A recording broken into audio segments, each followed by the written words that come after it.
Halo guys, welcome back to Korea Reomit bersama orang Korea yang medok. Salah. Halo guys, welcome back to Korea Reomit bersama orang Korea yang kote.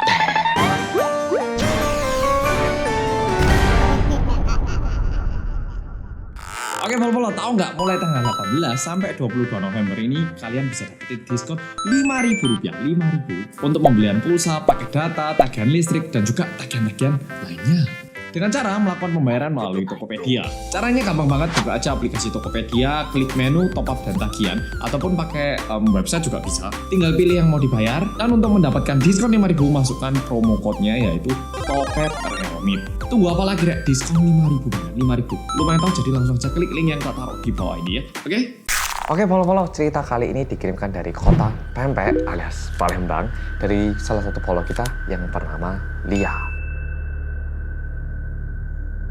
Lia katanya pengen menceritakan tentang motor bapaknya. Kejadian ini terjadi di tahun 2004, seingat Lia, itu kejadiannya di tahun 2004. Nah, kejadian ini berawal mula saat papanya membeli motor second di sebuah showroom motor bekas. Kondisinya bagus, harganya juga lumayan murah. Nah, papanya ini membeli motor itu sebagai hadiah untuk kakaknya Lia yang baru aja masuk di SMK. Dan setelah beli motor itu, keesokan harinya sama seperti rutinitas biasanya, Mama Lia ini bangun pagi sebelum adzan subuh katanya. Jadi ternyata ibunya ini bangun pagi karena dagang sarapan di pagi hari. Setelah ibunya bangun dan menyalakan lampu di ruang tengah, ibunya itu kaget karena kakaknya Lia itu udah bangun, udah pakai baju rapi dan ngelapin motor gini.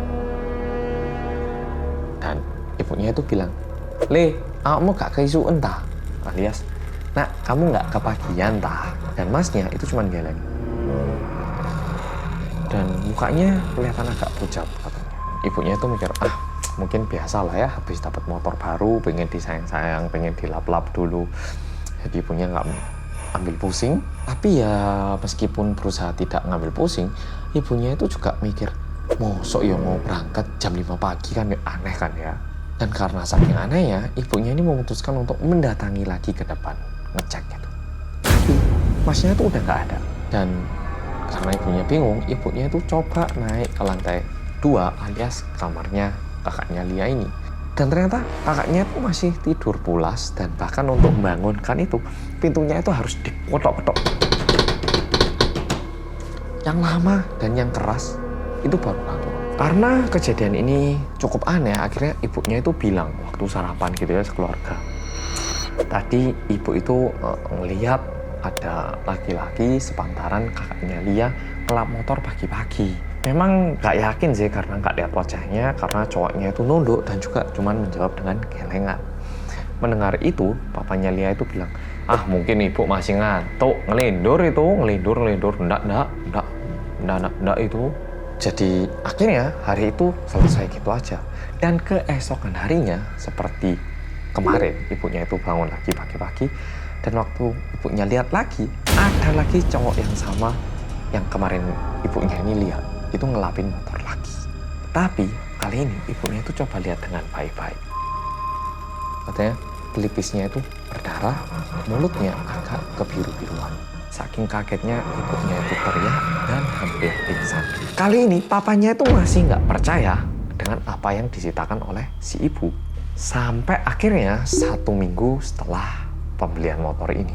Papanya pulang kerja, naruh tas dan semua peralatannya di dalam rumah. Habis itu keluar, duduk gitu ya.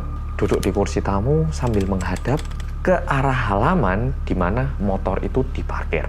Dan tiba-tiba bapaknya ini ngelihat ada satu anak SMA yang ngelapin motornya gitu, pakai seragam. Bapaknya langsung bilang, "Le, gak usah dilap," gitu kayak, "Mas, jangan dilap," gitu ya. Nah, masnya yang pakai seragam ini menoleh ke arah bapaknya dan mukanya itu sama, pelipisnya agak berdarah, mulutnya agak biru.